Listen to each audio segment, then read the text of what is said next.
Girls, welcome back to my YouTube channel Blushing Beauty. कैसे हैं आप सब? आई होप कि आप सब अच्छे होंगे, हैप्पी होंगे एंड सेफ हो गए। मैं आ गई हूँ एक नई वीडियो के साथ। आज की इस वीडियो में बात करने वाले हैं ससुराल का पहला दिन यानी फर्स्ट डे इन ससुराल। आज की इस वीडियो में बात करने वाली हूँ challenges faced by a newly married bride इन ससुराल। ससुराल जाने के बाद एक नई दुल्हन क्या क्या चीज़ें फेस करती है, उसे कैसा फील होता है, ये चीज़ें आपको बताने वाली हूँ ताकि आपको थोड़ा सा आइडिया लग जाएगा। एंड इस वीडियो को पूरा देखिएगा। अगर आप मेरे चैनल पे पहली बार आए हैं तो इस चैनल को कर दीजिएगा सब्सक्राइब, मेरे वीडियो को एक दिल से लाइक कर दीजिएगा एंड अपना जेन्युइन कमेंट कर दीजिएगा। अगर आपकी शादी होने वाली तो ये वीडियो होने वाला है आपके लिए बहुत ज़्यादा खास। और अगर आपकी शादी हो चुकी है तो इस वीडियो में आप अपनी फीलिंग्स बताइएगा कि जिस दिन आपकी शादी हुई थी, शादी के बाद जब आप पहले दिन ससुराल गए थे तो आपके साथ क्या क्या हुआ था, क्या आपने फील किया था। आप अपनी फीलिंग्स मेरे साथ ज़रूर शेयर कीजिएगा, मेरे साथ ही नहीं मेरे सारे व्यूअर्स के साथ भी। तो आइए टाइम वेस्ट ना करते हुए हम वीडियो करते हैं शुरू। आप मुझे फॉलो कर सकते हैं मेरे इंस्टाग्राम के पेज पे, उसका आईडी है ब्लशिंग ब्यूटी 42। मेरा फेसबुक का पेज का लिंक मैं नीचे आपको डिस्क्रिप्शन पे दे दूँगी। आपकी कोई भी क्वायरी हो ब्राइड से रिलेटेड या फिर अदर कोई भी क्वायरी हो, आप मुझे मैसेज करके डायरेक्टली पूछ सकते हैं। तो आइए वीडियो करते हैं शुरू पॉइंट नंबर 1 के साथ। गर्ल्स, यहाँ पे जो मैं आपको बता रही हूँ ससुराल का पहला दिन, ये मैं अपने ससुराल का पहले दिन की बात करूँगी। मतलब जो चीज़ें मैंने फेस करी थी, फील करी थी, वही चीज़ें आपके साथ शेयर कर रही हूँ। शादी के बाद जब हम ससुराल आते हैं, विदा होती है हमारी, उसके बाद जब पहला दिन होता है ससुराल में, तो उस दिन पे क्या होता है, हमें रेस्ट नहीं मिलता है, नो रेस्ट एट ऑल। मतलब आपका जो दिन होता है इतना ज़्यादा बिजी होता है, वो पूरा दिन सुबह से लेकर रात तक आपको बिल्कुल सुकून नहीं मिलता है। दिन भर कुछ ना कुछ चीज़ें लगी रहती हैं। अब रेस्ट की बात अगर ऐसे करें, देखिए शादी से पहले होता है आपकी हल्दी मेहंदी, फिर आपकी जो भी चीज़ें होती हैं, मतलब जो भी घर में रीति रिवाज होते हैं, तौर तरीके, तो वो सब तो होता ही है। शादी से पहले कई लोग रात भर जाग के डांस करते हैं, एंजॉय करते हैं, क्योंकि एक लड़की के लिए उसकी शादी बहुत ज़्यादा अहम होती है, क्योंकि वो मायके से विदा होती है और उस टाइम को वो अपनी फैमिली के साथ दिल खोल के जीना चाहती है। तो वो टाइम वो सो नहीं पाती है खुशी के मारे भी, और एक अंदर से फीलिंग ये होती है कि मैं अपने पेरेंट्स को छोड़ के हमेशा के लिए किसी और फैमिली के साथ जुड़ने जा रही हूँ, पता नहीं वहाँ कैसे लोग होंगे, कैसे नहीं होंगे। तो ये सारी फीलिंग अंदर चलती ही रहती हैं। इसमें आपको बिल्कुल रेस्ट नहीं मिलता, और ससुराल पहुँचने के बाद भी आपको नए लोग मिलते हैं, नई रीति रिवाज होती है, तो वहाँ पे भी बिल्कुल रेस्ट नहीं मिलता है। दूसरे पॉइंट में आपको बताना चाहूँगी, कई बार क्या होता है, आप जब शादी करके अपने ससुराल पहुँचते हैं और जिस दिन आपकी शादी होती है, यानी आपकी शादी की रात, पूरी रात आप जगे होते हैं। मतलब रात भर में आपने कितना हैवी मेकअप किया होता है, heavy jewellery, heavy clothes and सब कुछ आपका हैवी होता है। उसके बाद आप जब थके थकाए अपने ससुराल में पहुँचते हैं तो आपको ना वहाँ रेस्ट करने का मौका नहीं मिलता है। गर्ल्स, होता ये है कि जब भी आप वहाँ जाते हैं तो कई आपसे छोटे, कई के लिए आप भाभी होंगी, कई के लिए आप चाची होंगी, हो सकता है नए नए रिश्ते जुड़ते हैं। तो कई रिश्ते ऐसे होते हैं, छोटे छोटे बच्चे होते हैं, या हो सकता है कुछ बड़े लोग, यानी छोटे और बड़े हर तरह के लोग आपके कमरे में आएंगे, आपसे मिलने के लिए आपके पास बैठेंगे। आप चाह के भी मतलब थोड़ी देर के लिए भी लेट नहीं पाएंगे। आपका मन कर रहा होगा कि थोड़ी देर बस आंख बंद करके लेट जाएं, माथा एकदम भारी हो रहा होता है। सही बता रही हूँ, ब्राइड हर लड़की को इस चीज़ से गुजरना है। हर लड़की जिसकी भी शादी हो रही है ना, वो लड़की इन चीज़ों से गुजरती ही है। तो बहुत ज़्यादा माथा भारी हो रहा होता है। अंदर से ना एक ऐसी फीलिंग आती है, ये मैं सिर्फ आपसे बता रही हूँ, एक अंदर से फ्रस्ट्रेशन हो रही होती है। हम बस वो फ्रस्ट्रेशन किसी पे निकाल नहीं सकते, ना ही हम किसी से कह सकते हैं, लेकिन ऐसा अंदर से लग रहा होता है कि भगवान जी कब मतलब मुझे सुकून मिलेगा, थोड़ा सोने के लिए मिलेगा, थोड़ा रेस्ट मिलेगा। ये चीज़ें अंदर चल रही होती हैं, बट ऊपर से हमें कुछ हम नहीं कह पाते हैं। बस जितने भी लोग आते हैं उनके साथ अच्छे से प्यार से हम बातें कर रहे होते हैं। तो ये कह लीजिए एक तरीके का दिखावा करना पड़ता है, हमको सुकून नहीं मिलता है, बहुत ज़्यादा परेशानी होती है, मेंटली फिजिकली रेस्ट नहीं मिल पाता है। तो ये चीज़ें भी बहुत ज़्यादा होती हैं।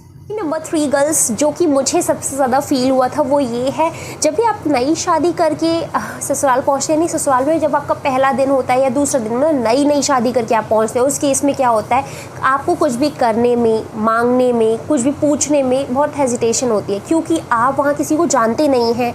आप वहाँ के नए, मतलब बिल्कुल नए गए हैं वहाँ पे, आपको वहाँ के तौर तरीके नहीं पता। कई केसेस में क्या हो जाता है, आपको समझ नहीं आता है कि मैं कैसे कहूँ ये बात। अपनी बात कहने में आप इतना ज़्यादा अंदर अंदर ही अंदर सोच रहे होते हैं कि ना 2-4 दिन तो ऐसे ही निकाल देते हैं, बस वो बात पूछते नहीं है।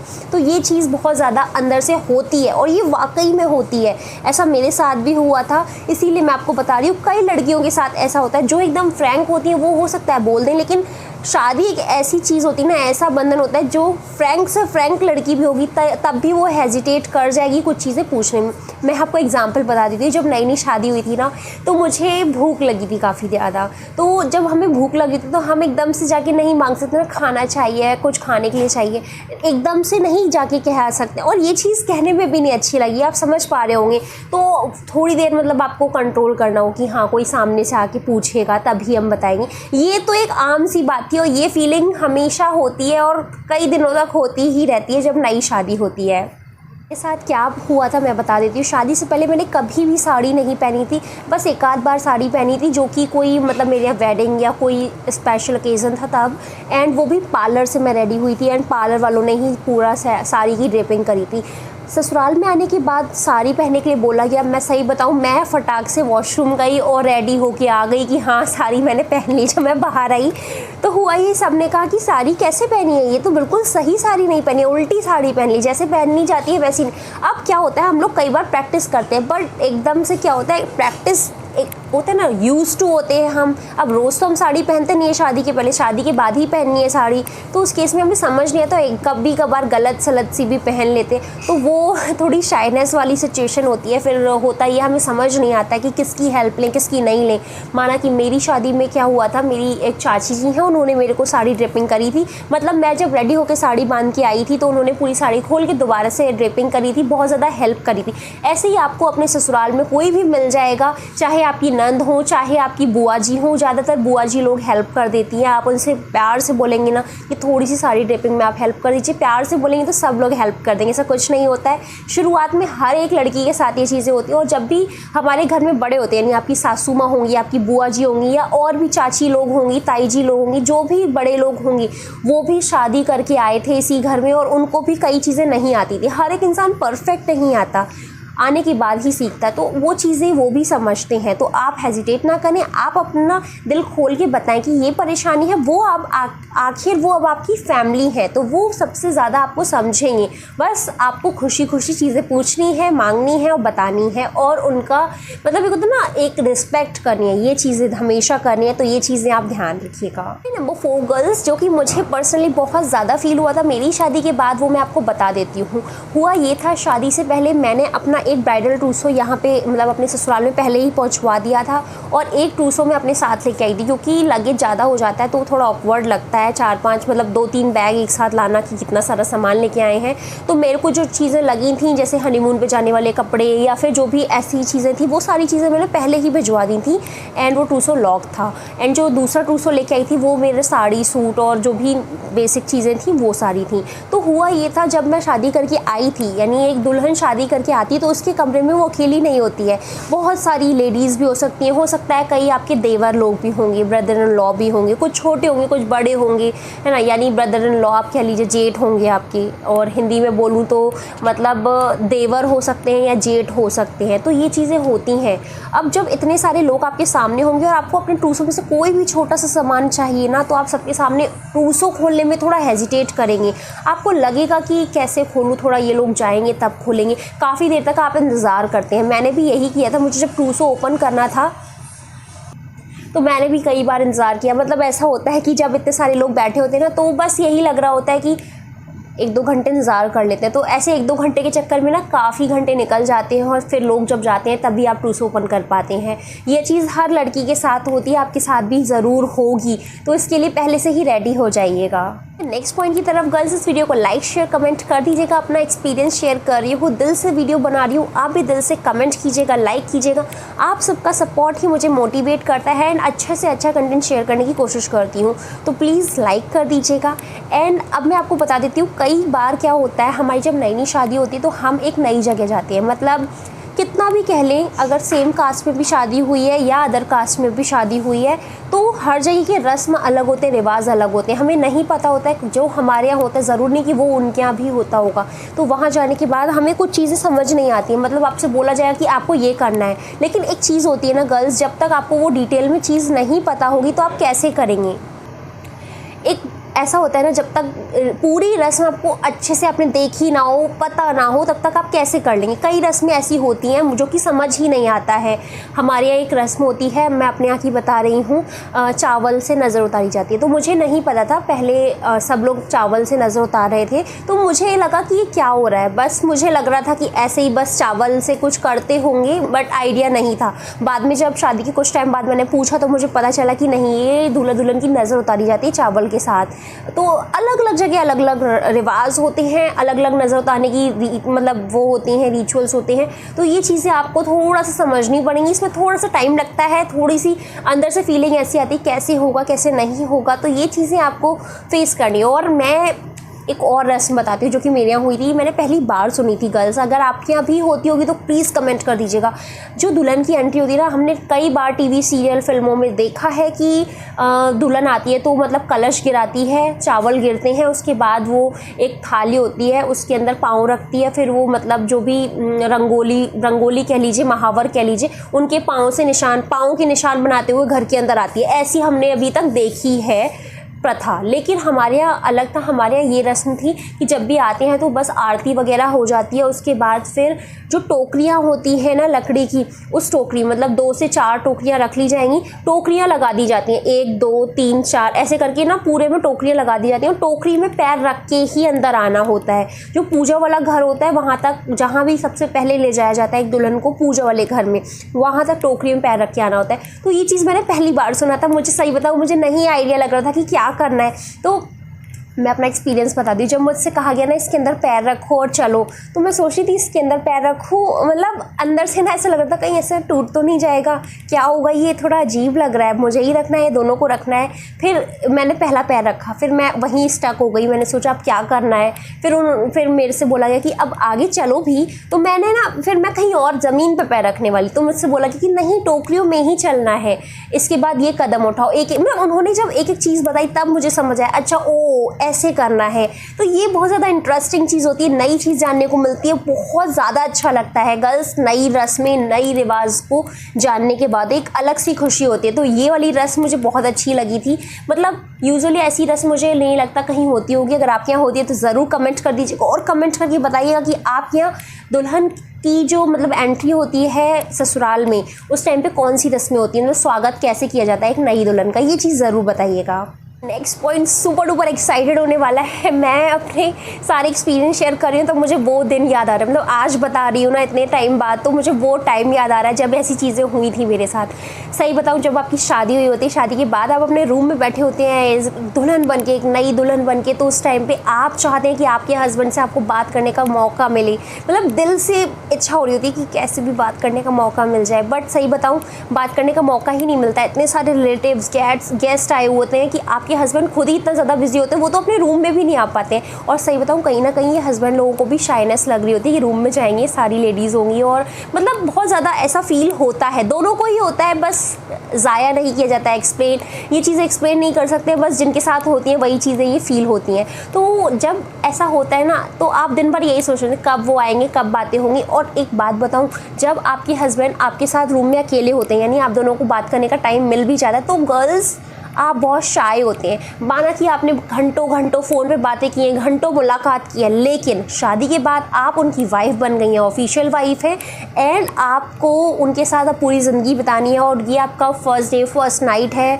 आपको समझ नहीं आता क्या चीज़ें बोलें क्या नहीं बोलें, एकदम से शाइनेस होती है। ये एक आम सी बात है, वो शाइनेस होना आम सी बात है। आप बहुत ज़्यादा शर्मा रहे होते हैं, कहीं ना कहीं ये चीज़ आपके हस्बैंड के साथ भी होती हैं, वो भी बहुत ज़्यादा शर्मा रहे होते हैं, उन्हें नहीं समझ आता कहाँ से शुरू किया जाए, क्या बात की जाए, बट बात तो करनी ही है ना, अब तो शादी हो गई है, तो ये चीज़ें बहुत ज़्यादा होती हैं। आप अपना एक्सपीरियंस ज़रूर शेयर कीजिएगा। एक सबसे बड़ा जो क्वेश्चन आपके मन में चल रहा होता है, ब्राइड दिन भर जब आप अपने रूम में बैठे होते हैं नई दुल्हन बन के, तो उस टाइम पे आप ये सोच रहे होते हैं, जो भी आप अपने हस्बैंड के लिए गिफ्ट लेके आए हैं, अगर आपने मेरी वो वाली वीडियो नहीं देखी जिसमें मैंने आपको बताया है क्या क्या गिफ्ट आप अपने हस्बैंड्स को दे सकते हैं, तो वो वीडियो ज़रूर देखिएगा। उस वीडियो का लिंक मैं नीचे आपको डिस्क्रिप्शन पर दे दूँगी। तो वो जो भी आप गिफ्ट परचेज़ करके अपने हस्बैंड के लिए लाते हैं, यानी फर्स्ट नाइट पर देने के लिए, आपके मन में कहीं ना कहीं चल रहा होता है वो गिफ्ट उन्हें पसंद आएगा नहीं आएगा, आप ऐसा क्या बोलेंगे कि उनके दिल को छू जाए, उनको पसंद आए? कहीं ऐसा ना हो कि आप पहली मतलब फ़र्स्ट टाइम पे ही फ़र्स्ट इंप्रेशन मतलब ऐसा हो जाए ख़राब सा। एक अच्छा इंप्रेशन बनाने के चक्कर में आपके मन में बहुत सारी मतलब उलझन चल रही होती है। ऐसा लग रहा होता है कि क्या होगा, कैसे बोलेंगे, क्या चीज़ अच्छी होगी, क्या चीज़ नहीं अच्छी होगी, क्या उन्हें पसंद आएगा, क्या नहीं पसंद आएगा। और ये सारी चीज़ें और ये सारे क्वेश्चन आपको घेरे रहते हैं तब तक जब तक वो टाइम नहीं आ जाता है। तो ये चीज़ें बहुत सी आम बात हैं और ये होती ही हैं। तो गर्ल्स बढ़ते हैं नेक्स्ट पॉइंट की तरफ। एक लाइक के साथ लाइक ज़रूर कर दीजिएगा गर्ल्स। बहुत ज़्यादा मेहनत लगती है इन वीडियोस को शेयर करने में, बहुत ज़्यादा दिल से शेयर करती हूँ। तो आपका एक फ़र्ज़ है कि आप एक वीडियो को लाइक कर दीजिएगा। आगे बढ़ते हैं वीडियो में एंड मैं आपको बताती हूँ सबसे ज़्यादा परेशानी एक ब्राइड ये फेस करती है जब भी वो शादी करके आती है अपने ससुराल में। तो उसके रूम में उसकी वार्डरोब होती है, ड्रेसिंग रखी होती है, ड्रेसिंग टेबल रखी होती है, सारी चीज़ें खाली होती हैं। वो कबर्ड खोलती है, कुछ भी उसका सामान नहीं होता है। थोड़ा बहुत सामान होता है जो कि उसके हस्बैंड का हो सकता है या वो सामान हो सकता है जो उसके ससुराल में उसको मिला हो, यानी जो भी आपको सामान मिलेगा ससुराल की तरफ से वो सब थोड़ा बहुत रखा होगा। तो जब भी आपको कोई चीज़ की ज़रूरत होती है ना तो वो आप हमेशा ब्राइडल ट्रूसो ओपन करते हैं और निकालते हैं। इससे आपको ऐसा मन में फील होता है कि अरे बिल्कुल अजनबी की तरह लगता है। अपने ही घर में रहते हुए आपको एकदम ऐसा लगता है कि कोई भी सामान निकालना है बस ट्रूसो खोला और बस निकाला, मेहमान वाली फीलिंग आती है आपको। बस कहीं ना कहीं से ऐसा लगता है कैसे भी बस कबर्ड सेट कर लूँ तो आसानी से अपना दिन को ऑर्गेनाइज कर सकती हूँ मैं। तो ये चीज़ें कहीं ना कहीं चल रही होती हैं, लेकिन आप एकदम से जाते ही अपनी वार्डरोब ऑर्गेनाइज नहीं कर पाते। मुझे लगता है कम से कम मुझे भी 8 से 10 दिन लग गए थे अपनी वार्डरोब को ऑर्गेनाइज करने में, क्योंकि क्या होता है शादी होती है, शादी के बाद कुछ रस्में होती हैं 2-3 दिन तक, तो उसके बाद फिर रिसेप्शन या मुंह दिखाई की रस्म होती है। जब रिसेप्शन और मुंह दिखाई हो जाता है उसके 2-3 दिन के बाद गेस्ट जाने लगते हैं। जब गेस्ट चले जाते हैं उसके बाद ही आप फ्री हो पाते हैं और अपनी वार्डरोब सेट करने का सोच पाते हैं। तो तब तक आपको ऐसे ही यूज टू रहना पड़ता है इन चीज़ों के लिए। तो ये थोड़ी सी प्रॉब्लम आपको फेस करनी पड़ती है। गर्ल्स एक सबसे बड़ा जो चीज़ एक लड़की फील करती है अपनी शादी के बाद, वो चीज़ वो है जब उसकी विदाई होती है। यानी एक विदाई जो है एक लड़की के जीवन का सबसे अहम हिस्सा है, सबसे इम्पॉर्टेंट हिस्सा होता है जिसे वो कभी नहीं भूल सकती है। मतलब सोच लीजिए शादी की तैयारियां तो वो कितना टाइम पहले से करती है। शादी अगर तय हो गई तब से वो शादी तय क्या हो गई, शादी की बात चलती है तब से ही वो सपने संजो लेती है कि शादी में ये करेंगे वो करेंगे, ये चीज़ अलग हो गई। लेकिन एक फीलिंग होती है जब ये सारी चीज़ें हो जाती हैं, हम अपने पेरेंट्स से जुदा होते हैं, विदा होती है हम लोगों की, तब अंदर से बहुत ज़्यादा मतलब ऐसा लग रहा होता है कि अब हम बिल्कुल अलग हो जाएंगे अपने पेरेंट्स से। अब हम कब मिलेंगे अपने पेरेंट्स से, अब हम उनके लिए अपने नहीं रहेंगे, अब हम मतलब किसी घर की जिम्मेदारी बन गए, बहू बन गए हैं। अब मतलब एक अलग ही फील हो रहा होता है और बार बार वो मोमेंट याद आ रहा होता है जब हमारी विदा हुई थी और लास्ट टाइम मतलब जब आपकी विदा के टाइम आपने अपने पेरेंट्स को हक किया था, उनकी इमेज, उनके साथ बिताए हुए पल, और वो सबसे ज़्यादा वो चीज़ आप याद कर रहे होते हैं जो कि आप शादी के पहले मतलब अपने कज़न्स के साथ, सिस्टर ब्रदर जो भी आपके यहाँ रिलेटिव्स आते हैं आप एंजॉय करते हैं। यानी आपकी मेहंदी का और हल्दी सेरेमनी में जितनी भी मस्ती आप करते हैं ना एक दूसरे के साथ, वो टाइम बहुत ज़्यादा मिस कर रहे होते हैं। और वो मिसिंग वाला टाइम ना कोई फुलफ़िल नहीं कर सकता। यानी आप नए घर में आ गए हैं, आप चाहे कुछ भी हो जाए आपके पेरेंट्स की कमी तो पूरी नहीं होगी ना। माना ससुराल में कितने भी अच्छे आपको पेरेंट्स मिल जाए, हस्बैंड मिल जाए, बिल्कुल बेस्ट मिल जाए, वर्ड के बेस्ट मिल जाए, फिर भी जो पेरेंट्स की कमी है वो कभी पूरी नहीं होती है। दिल में उनकी हमेशा याद रहती है और ऐसा लगता है कि अब हम उनसे दूर आ गए हैं। और ये चीज़ अभी तक ऐसा नहीं कि शादी की शुरुआत में ही होगी, नहीं, शादी की शुरुआत में, शादी के 10 साल बाद हमेशा ये चीज़ फील होती है। एक लड़की को ये चीज़ हमेशा फील होती रहती है। और मैं सही बता रही हूँ, अभी मेरी शादी को 7 महीने हो चुके हैं एंड अभी मुझे फील होता है कि वो दिन मतलब जब मेरी शादी हुई थी, मेरे पेरेंट्स ने मुझे विदा किया था, कितनी मेहनत हुई थी, क्या क्या हुआ था, कितना मतलब इतना ज़्यादा मिस करती हूँ। सोचती हूँ, सोचने में लग जाती हूँ और इमोशनल हो जाती हूँ। कहीं ना कहीं ये चीज़ें बहुत ज़्यादा होती हैं। तो ये चीज़ आपको अच्छा भी फील कराएंगी और एक दुख भी देंगी। तो मतलब ये एक अच्छी सी फीलिंग है जो बस आप फील करते हैं गर्ल्स। अगली चीज़ जो आप बहुत ज़्यादा सोच रहे होते हैं अपने शादी के बाद यानी ससुराल के पहले दिन में, वो ये है कि आपको बहुत ज़्यादा लग रहा होता है ससुराल की पहली रसोई में आप क्या बनाएंगे, लोगों को पसंद आएगा नहीं आएगा, क्या चीज़ अच्छी लगेगी, कहीं ऐसा ना हो कि अच्छी ना बने। सबसे ज़्यादा तो अंदर ना यही चल रहा होता है, ऐसा ना हो कि कहीं टेस्टी ना बने। मतलब ज़्यादातर तो स्वीट्स ही बनाई जाती हैं, बट हमारे यहाँ ऐसी रस्म है कि शादी के मतलब जब भी पहली रसोई होती है तो खीर और पूड़ी बनती है, कचौड़ी यानी दाल की पूड़ी बनती है और खीर बनती है। तो मतलब ऐसा लग रहा होता है कि अरे मैं बना पाऊँगी या नहीं बना पाऊँगी। चाहे आप कितना भी अच्छा आपको बनाना आता हो, लेकिन अंदर से ना हमेशा यही चल रहा होता है, पता नहीं लोगों को पसंद आएगी नहीं आएगी, कैसा रिएक्ट करेंगे, पता नहीं उतना अच्छा बना पाऊँगी या नहीं, पता नहीं मेरे हस्बैंड मेरे हाथ का पहला बना हुआ खाना खा के कैसा फील करेंगे, उन्हें कैसा लगेगा, काश मैं बहुत टेस्टी बनाऊँ। मतलब अंदर से यही सब चल रहा होता है। ये सब आम सी बात है गर्ल्स। ये कुछ मैंने अपनी फीलिंग्स आपको शेयर करी। आई होप कि आप भी ऐसा ही फील करते होंगे। अगर आपको ज़रा सा भी फील हुआ हो, अच्छा जैसा भी फील हुआ, अपना फीलिंग्स को कमेंट कर दीजिएगा एंड इस वीडियो को दिल से लाइक कर दीजिएगा, शेयर कर दीजिएगा। Thank you so much for watching my video. Have a great day, take care.